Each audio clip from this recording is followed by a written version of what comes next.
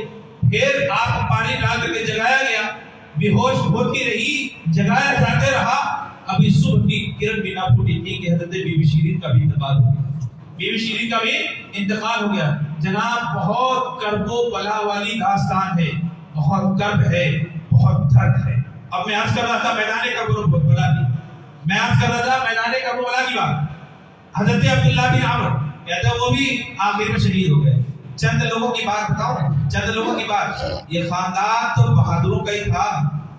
آپ نے حضرت قاسم کے بارے میں سنا، یہ حضرت حسن مجتبیٰ کے بڑے بیٹے اور ان کی منگنی حضرت امام حسین کی بیٹی حضرت زینب کے ساتھ ہو گئے تھے. لیکن ابھی شادی نہیں، 19 سال کا نوجوان آ کر کے امام کے خیمے کے سامنے کھڑے ہو گئے کہا چچا حضور رن میں جانے کی مجھے اجازت دی جائے. امام کی آنکھوں میں آنسو آ گئے. کہا میرے بھائی کی تم آخری نشانی ہو, کیسے میں تم کو اجازت دوں؟ تو میرے بھائی کے آخری نشانی ہو, میں تمہیں کیسے اجازت دوں؟ عرض کرتے ہیں چچا آپ کے بعد جینے کا مزہ نہ رہے گا, آپ کے بعد جینے کا مزہ نہ رہے گا, اجازت دے کہ ہم آپ پر نثار ہو جائیں, اجازت دے. اپنی آنکھوں سے سب لوگ دیکھ رہے تھے نا, جو جا رہا ہے وہ واپس تھوڑی نہ آ رہا ہے, جا رہا ہے وہ واپس تھوڑی نہ آ رہا ہے. عرض کرتے ہیں چچا حضور ایک 19 سال کا نوجوان عرض کرتا ہے چچا حضور اپنے اوپر نثار ہونے کی ہمیں اجازت پر عمل فرمائے. آپ گلے لگا کر کے بہت روئے. کہا میں اپنے بھائی کی نشانی کو کیسے میدان کارزار میں بھیج سکتا ہوں, آپ تو میری آخری نشانی ہو. حضور جب ضد کی بیٹے نے, جب ضد کی حضرت امام قاسم نے, تو حضرت مولائے کا حضرت امام حسین رضی اللہ تعالی عنہ نے جانے کی اجازت مرحمت فرما دی, جانے کی اجازت مرحمت فرمائے. کہتے ہیں آپ نے کوئی زرہ نہیں پہنی تھی, آپ نے کوئی بہت بڑا انتظام نہیں کیا تھا, جس کرتے پجامے جس لباس میں تھے اسی لباس میں گھوڑے پر سوار ہو گئے اور میدان کارزار میں جانے کے بعد کہتے ہیں 22,000 کے لشکر میں کوئی ایسا آدمی ہے جو قاسم کا مقابلہ کر سکے؟ ہے 19 سال کا نوجوان جو اپنے جسم کو بھی پورے طور پہ نہیں چھپا رہا ہے, صرف کپڑا پہن کر گیا کہ ایک تیر بھی مارا جائے تو انسان کے جسم میں بےبس ہو جائے اور کوئی اعتبار نہیں, اور وہ نرکار کر کے کہہ رہا ہے قربان جاؤ کہ 22,000 کے لشکر میں سے ایک آدمی بھی نکلنے کے لیے تیار نہیں. 22,000 کے لشکر میں سے ایک آدمی بھی نکلنے کے لیے تیار نہیں. اور کے ساتھ نے ایک ارزق نامی پہلوان تھا شام کا, جس کو 1,000 آدمیوں کے برابر مانا جاتا. کہا ارزق تمہیں شرم نہیں آتی؟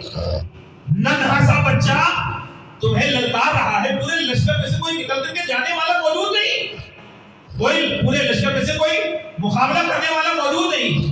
حضرت نے کہا مجھے شرم آتی ہے کہ میں بچے سے مقابلہ کروں, مجھے شرم آتی ہے کہ میں بچے سے مقابلہ کروں.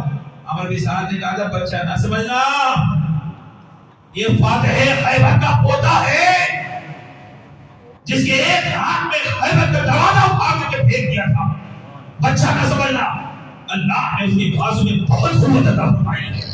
جب حضرت نے اس بات کو سنا کہا میں تو نہیں جاؤں گا, میرے 4 بیٹے یہاں پہ موجود ہیں, میرے 4 بیٹے یہاں پر موجود ہیں, وہ جا کر کے کام تمام کر کے آ جائیں. یاد رکھو ہاشمی گھرانے کی ایک بڑی خوبی بہادری بھی ہے اور مہارت بھی ہے. ہاشمی گھرانے کی بہت بڑی خوبی بہادری بھی ہے, مہارت بھی ہے. لہذا جب حضرت قاسم گئے میدان میں تو ارزق نے اپنے ایک بیٹے کو بھیجا, حضرت قاسم بھی لڑنے کے لیے تیار ہوئے تو آپ نے ایک بار تلوار گھمانے سے زیادہ دوسرا موقع نہ دیا, کاٹ کر کے رکھ دیا. جب دوسرے بھائی نے دیکھا وہ بھی گیا, وہ بھی مارا گیا, تیسرا گیا وہ بھی مارا گیا, چوتھا گیا وہ بھی مارا گیا. اب ارزق بلبلا گیا, کہا میری تو نسل ختم ہو گئی, میری تو اس نے نسل ختم کر کے رکھ دی. عمر بن سعد نے کہا میں نہ کہتا تھا کہ فاتح خیبر کا پوتا ہے, میں نہ کہتا تھا کہ فاتح خیبر کا پوتا ہے, آسان مت جاننا مقابلہ کرنا.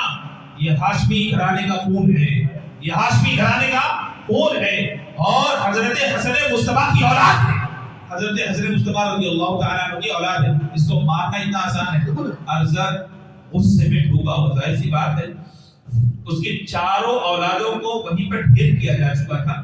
ارزق پہلوان اپنے گھوڑے پر اتراتا ہوا پہنچا تھا, کہا اب میرے مقابلے کے لیے تم تیار ہو جاؤ. پہلے اس نے نیزے سے مارا, آپ نے نیزے کا مقابلہ کیا, جھک گئے اور ایک طرف نیزہ چلا گیا. دوسری مرتبہ حضرت قاسم نے مارا, وہ بھی جھک گیا, دوسری طرف چلا گیا. جنگ چلتی رہی. اسی درمیان حضرت قاسم نے کہا ارزق تو کتنا بڑا بیوقوف ہے کہ گھوڑے پر سوار ہو کر کے آیا ہے اور اس کی زین کسنا بھی نہیں آتا, زین کسنا بھی, ٹائٹ کرنا بھی نہیں آتا. اللہ اکبر. یہ جنگ میں اس طرح کی باتیں ہوا کرتی ہیں, لہذا ارزق جھوٹا کہ کہیں اس کی زین نہ گر جائے, حضرت قاسم نے نبی تلی تلوار سے جب اسے مارا تھا تو ارزق 2 حصوں میں کٹ کر کے رہ گیا تھا. ارزق 2 حصوں میں کٹ کر کے رہ گیا تھا. اب واپس آئے امام عالی مقام کی بارگاہ میں اور امام عالی مقام نے حضرت قاسم کی پیشانی کو چوما. اگر 2 بوند پانی مل جائے تو پوری یزیدی لشکر میں کو حرام مچا کر کے رکھ دوں. پورے لشکر میں 3 دن کا بھوکا پیاسا تھا نا یہ شیر. 3 دن کا نہ کھانا ملا نہ پانی ملا.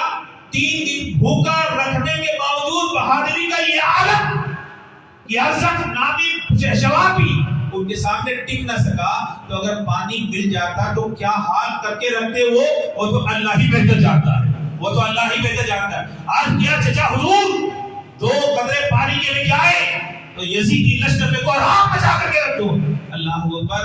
حضرت امام عالی مقام مسکرائے ارشاد فرمایا کہ دنیا کا پانی ہمارے اوپر بند ہو چکا ہے اور نانا حضور آب کوثر لے کر کے تمہارا انتظار. نانا حضور آب کوثر لے کر کے تمہارا انتظار کر رہے ہیں.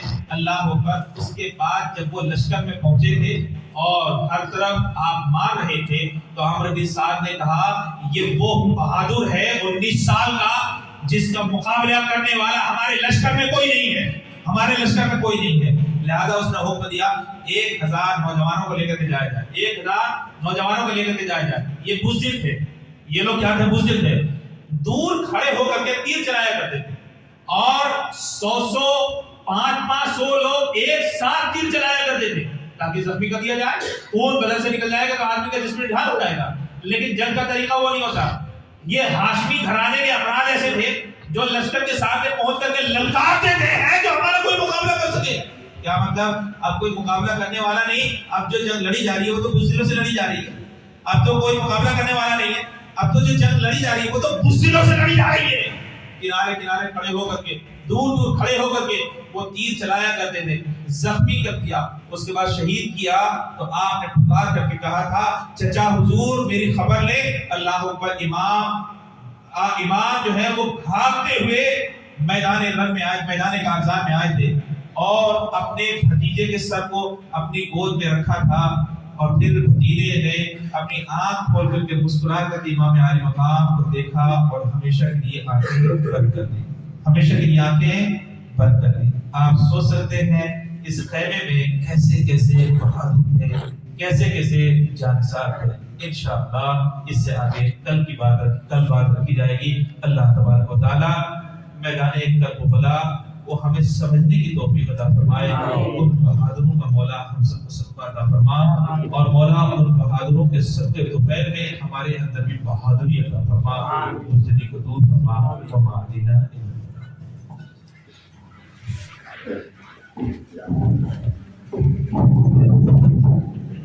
مصطفیٰ جانی رحمت پیدا ہو سلام شمع بدر میری ذات پیدا ہو سگلے یار ایرم تاجدار حرم نوبہار شفاعت پیدا ہو سلام.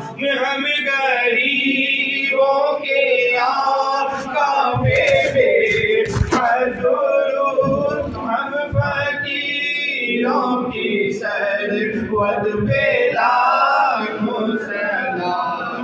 مصطفیٰ یعنی رحمت پیدا ہو سلام شمع بدر میں کتنے مہنگے ہوئے ہیں مدینے کے پھول کربلا, تیری قسمت پہ لاکھوں سلام. کربلا کی زمین اور ایمان میں حسین, اس حسین ابن حیدر پہ لاکھوں سلام. مصطفیٰ یعنی رحمت پہ لاکھوں سلام. شمع بد نے ہدایت پہ لاکھوں صوفا جن جا حمیدو مصطفیٰ پنج گنجے ولایت پہ لاکھوں سلام مجھ سے خدمت کے قدسی کاری آرا جان مصطفیٰ جانی رحمت پہ لاکھوں سلام مصطفیٰ جانی رحمت پہ لاکھوں سلام شمع بد نے ہدایت پہ لاکھوں سلام الحمد لله رب العالمين والعاقبة للمتقين اللهم صل على سيدنا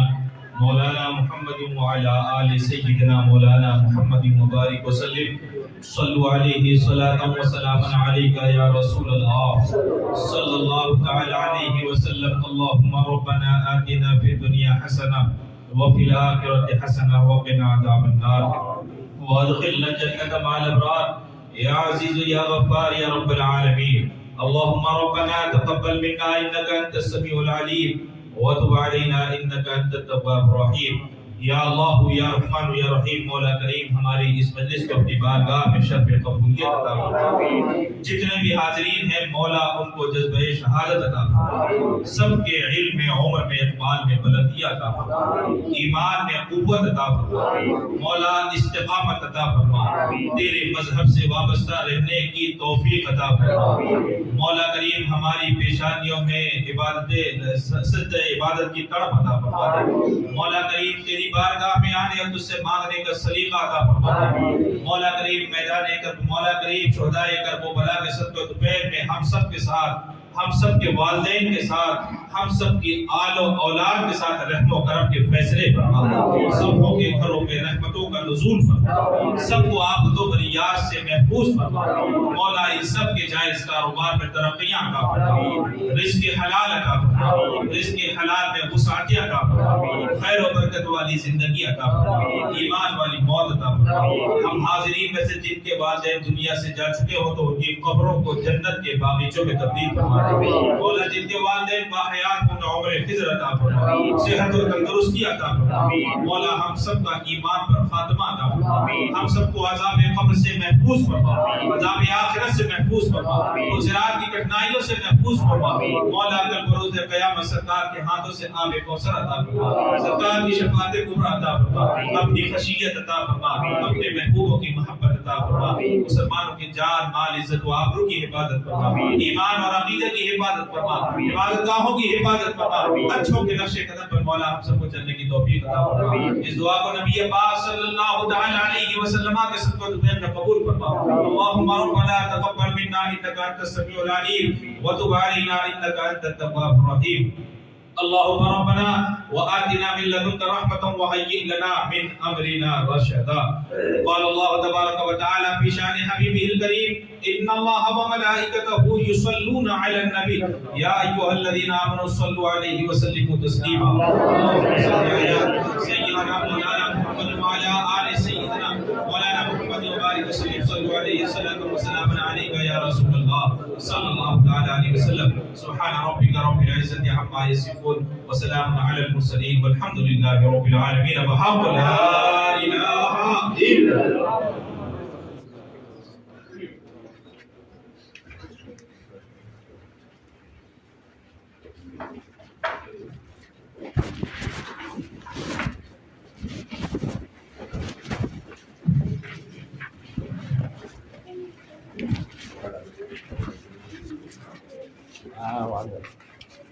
Boleh jadi kan?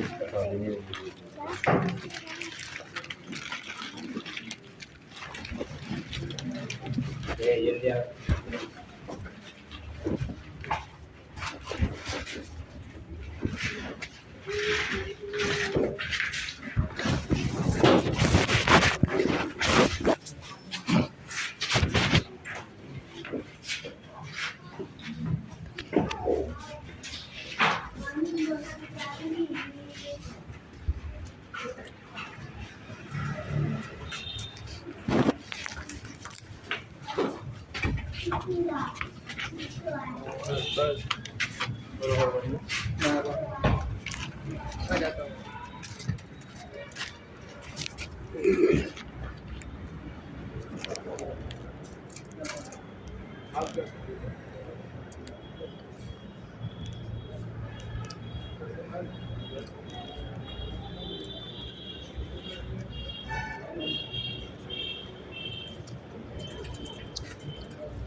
من الخوف والجوع ونقص من الأموال